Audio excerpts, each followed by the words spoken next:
Bubulalo. Buenos dias, buenos tardes, mga amigos, mga amigas, aking mga kumpanyeros at kumpanyeras. Magandang araw po sa inyong lahat. Ako po ang inyong lingkod, si Attorney Rene Bueno.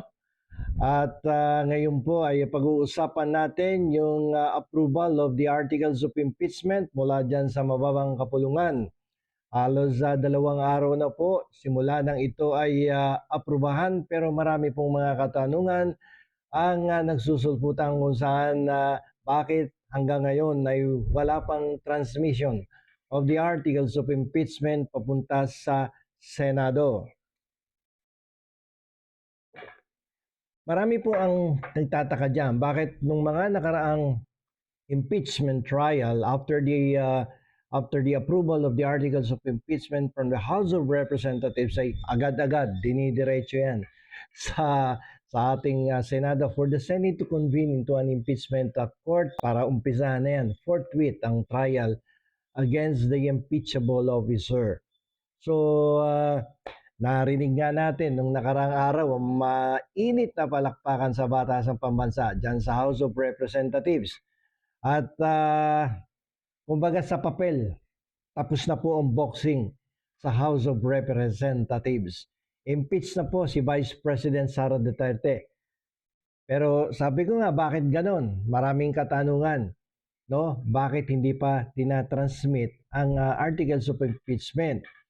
At sabi ng iba, marami daw kasing dokumento ang dapat iprepara bago ito ay mai-endorso sa Senado. O yan ang dahilan, ang sabi ng ilan, no, na kung bakit hindi pa itinatawid sa kabilang kalsada, no, papunta sa Senado itong articles of impeachment, no? At ganito na lang po ang ating isipin. Ba't nawawala yung camera ko? Ganito na lang po ang ating isipin. Hawakan ko dapat itong yes. Okay. So ganito na lang po ang ating isipin, no? Ito pong articles of impeachment, kumbaga sa isang ordinaryong sitwasyon, ay isa pong napakahalagang sulat, no, na dapat mong ipadala. Pero ang sulat nito ay hindi lang isang pahina. Ito po ay nagtataglay ng libu-libong pahina ng mga resibo, dokumento, testimonya. Kumbaga, sangkatutak na ebidensya ang nilalaman ng articles of impeachment. Kasi kung yung articles lang, madali yan eh. Pero yung mga testimonya, mga resibo, mga ebidensya, at kung ano-ano pang dokumento na may kinalaman sa articles of impeachment, sa mga aligasyon, mga bintang laban sa impeachable officer, ay kinakailangan ng pagre-review niyan, i-compile at i-attach dun sa articles of impeachment. Kaya ang House of Representatives ay kinakailangan talagang maging napakaingat, no, sa preparasyon nito bago ito ay i-transmit sa Senado. Kung maaalala niyo po, 'di ba, nung mga nakaraang impeachment, medyo napagalitan pa ang House of Representatives kasi madaming pagkukulang doon sa mga dokumentong naipadala sa Senado kasi nga minadali, no? Minadali ng gusto, medyo nagkaroon ng too much excitement, no, at that time, no, sa pagpapadala ng articles of impeachment sa Senado. Ayon po dito sa House Secretariat, sabi nila kailangan nilang siguraduhin na ang bawat tuldok at kuwit, no, ay tama. Technical reasons daw yung dahilan dito. Pero sa mundo po ng politika, ang pag-aayos ng papeles ay madalas pong ginagawang dahilan para pabagali ng oras. Bakit? Dahil habang hawak pa ng House ang dokumento, sila pa ang may control sa takbo ng laro. Parang basketball, habang hawak mo yung bola, kontrolado mo yung laro. Kung kailan mo ito ipapasa, no, at naghahanap ka ng the most suitable player na libreng-libre para ma-shoot niya yung bola, whether sa 3-point area o doon sa may shaded area. So, namimili yung may hawak ng bola kung paano nila mailulusot at maisushoot ng suwabing-suwabe ang bola sa basketball ring. Ngayon, so kasi dito kapag naibigay na nila itong articles of impeachment sa Senado, wala na silang magagawa kundi manood na lang at mag-prosecute. Mawawala yung control sa kanila sa sa impeachment kasi mag-a-appoint na nga lang sila 'di ba ng mga prosecutors, 'di ba? Yung 11 prosecutors. Other than that, wala na silang control diyan. Senado na ang merong pag-control sa impeachment. Ngayon, tingnan natin yung area ng nagpalitan kasi kumbaga nga sa basketball, nagpalit ng gwardiya eh. Yung court general nag-iba eh, no? At habang ganito naging sitwasyon dito eh, habang nag-iimpake ang House of Representatives ng kanilang mga ebidensya, may naganap na lindol sa Senado. Biglang napatalsik ang dating liderado, no, at naupo si Senator Peter Cayetano na pinalitan ng napakatagal ng Senate President, no, kung ilang balik na yan, si Tito Soto. So dito pumasok yung matinding pag-aalinlangan. Nakita ng House na ang mga bumoto kay Cayetano ay mga senador, ano ang hula nyo? Mga senador na kilalang kaalyado ni Vice President Sara Duterte na meron pa nga dyan nagsasabi na kahit buhay ko, ilaalay ko no. Mabigyan niya lang ng protection itong si Vice President Sara Duterte, no? So ito ay isang halimbawa ng pagpapakita ng bias, no? Na hindi pa naumpisan yung trial nakaset na yung mind niya na talaga ang decision niya will be rendered in favor of the Vice President. Parang mali, di ba? Dapat, di ba, maging impartial ka, no? At wala kang kinikilingan, no? Sapagkat ikaw ay umaaktong hustisya sa kaso na to. Pero wala, iba ang ano ngayon iba ang karakas ng ating mga senador ngayon. Di ba? At kasi ganito yan, kung ipapadala ng House ang impeachment ngayon, yung articles of impeachment ngayon, para sila nagpadala ng sundalo sa gitna ng kampo ng kalaban. Biruin mo yun, di bugbog sarado ka ngayon. No? Ito yung takot nila Baka sa unang araw pa lang, ibasura agad ng bagong liderato ng Senado yung kaso. Di useless yung kanilang pinagagawa for how many months, how many days, how many hours.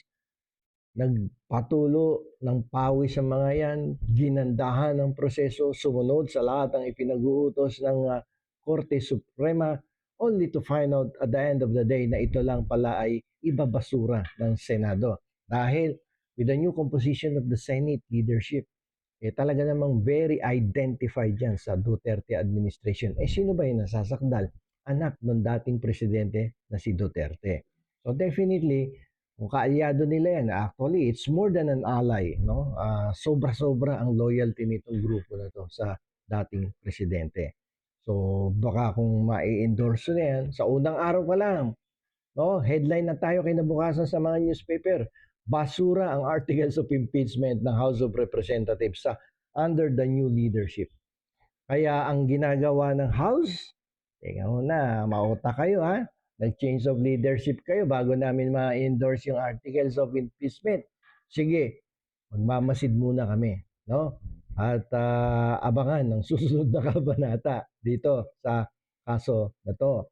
So, para tayong nanonood ng suspense thriller nito sa Netflix, no? Parang kwento ng isang suspense thriller movie sa Netflix. Alam po nating lahat na may banta ng warrant mula sa ICC laban kay Senator Bato de la Rosa at ito nga ay dumating na nga, no? At nung dumating ito, no, actually November 2025 pa daw ay nandiyan na ang warrant of arrest, ngunit hindi pa nga lang inilalabas publicly, nakasealed pa to. At dahil nga ay sa pangamba siguro na kapag in public nila to inilabas ay talagang tuluyan na magtatago si Bato at hindi lalabas to. So, at magtatago yan, no? At kaya nga lamang, siyempre, nung mag-announce ang ICC na there's no such thing as a public warrant of arrest against Bato de la Rosa, dito lumakas ang loob ng tao na lumabas at mag-participate dito sa sa sesyon, no, ng Senado upang magpalit ng leadership. Kasi napakahalaga ng physical presence ni Bato de la Rosa sa Senado upang mapalitan ng Senate leadership. Siya yung ikalabing-tatlo na dapat bumoto upang palitan si Tito Soto, no, in favor of Alan Peter Cayetano. So ito na nga po ang nangyari noong May 11 na kung saan pinalitan si Tito Soto by a vote of 13, no, against 9. So may mga nag-defect eh. Yung unang-una na dito yung nanay ni Solar Boy. Oo. Ay, kumbaga kay John Vic Remulla, ako din wala akong tiwala rito. Parang itong yung kulisap na pag dumapo sa kulay berde ay magiging berde, pag dumapo sa isang bagay na kulay pula ay magiging pula. Anong hayop o kulisap ba yan yung ganyang klaseng na kung saan makadapo kung anong kulay ay yun ang kulay niya, no? Palipat-lipat ng kulay, okay? Okay, so kung mamadaliin ng House of Representatives ang pagpasa ng impeachment, no, doon sa Senado, habang malakas pa ang kakampi ni Vice President sa Senado, definitely talo sila dyan. Wala silang magagawa. Eh kung sasyam lang yung tapos may dalawa pang hindi bumoto, nag-abstain. Ako, sa abstains, pag ganitong kaimportante national interest, no, public interest tong issue na to, pag ganitong sitwasyon, dapat wala yung abstain eh. Para kang bakla niyan pag ganyan eh. Di ba? Wala kang paninindigan, wala kang prinsipyong sinusunod. Dapat, it's either sa pula ka o sa puti. Manindigan ka. Eh pag naggumit na ka dyan, abstain ka, para kang, ay teka muna, baka mamaya magpalit ng liderato, magpalit ng presidency. Paano na lang ang aking sarili? Mawasisira ang aking political career kapag kinalaban ko tong grupo na to. Hindi pa pwede yun sa ganyan.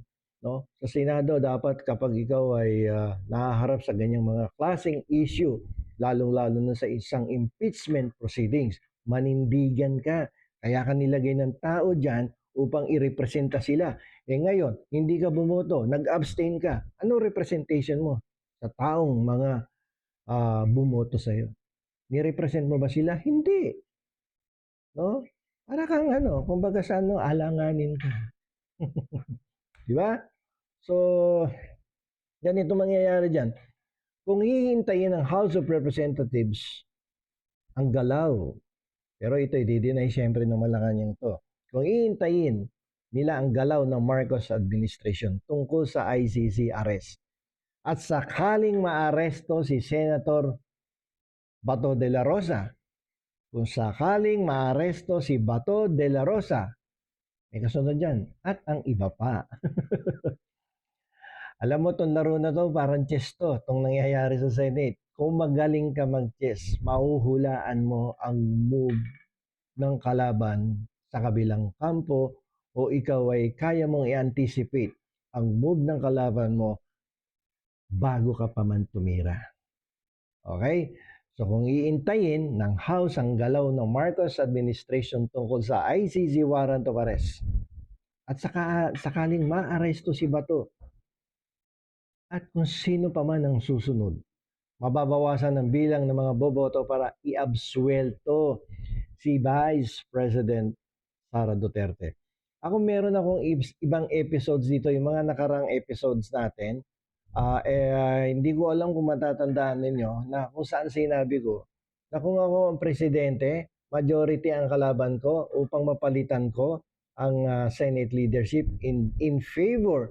Hindi mo to maalis, politika to. Hindi pwedeng makaialam dito ang incumbent administration. No? Kung ako ang presidente at alanganin, no? At ang nasasakdal ay isang taong nagbabanta sa buhay ko at sa aking pamilya, kikilos ako dito. Majority kayo, ilang kayo dyan? Ilan na may kaso? Pamamadaliin ko yung kaso. At kung kayang ipapa-aresto ko, mabawasan lang kayo dyan ng boto. Ano dito? ICC arrest, warrant, Bato de la Rosa, sino susunod dyan? Yung Bongo. Potential yan na magkaroon ng ICC warrant of arrest. Tsaka yung iba pa sa local courts. Dito, meron nakabinbin, nagtataka nga din kami dito. No? kaming mga sumusuporta sa hustisya ng mga naagrabyado, no? Ay merong mga ilang mamabatas pa rin dyan na hanggang ngayon nakabinbin ang kaso sa ombudsman. Hanggang ngayon, imbis na naisampa na sa Sandigang Bayan, hindi pa isinasampa. Hanggang ngayon, imbis na dapat na-issue ng warrant of arrest yan, hindi pa din ini-issuehan. Ilan yan? Sabi natin 2, 3, sige, pa-aresto ko na yan. Kung ako yung presidente, pa-aresto ko yan. Bakit? Ako nga, dumadaan ako sa legal na proseso ng batas upang magkaroon talaga ng katarungan ang mamamayan sapagkat pera nila nakasalalay dito, nilulustay ng mga ilang politiko. No? At yung iba naman na nasasakdal sa international body ay ilang beses na pinagkaitan ng buhay ang ating mga kababayan, hindi lamang 1, 2, 3, 4 na 5,000, kundi allegedly it was more than 30,000 people who were victims of extrajudicial killings. Siyempre, kung ako ay presidente, pagtatanggol ko yung mga yan. Anong politika? Anong separation of powers?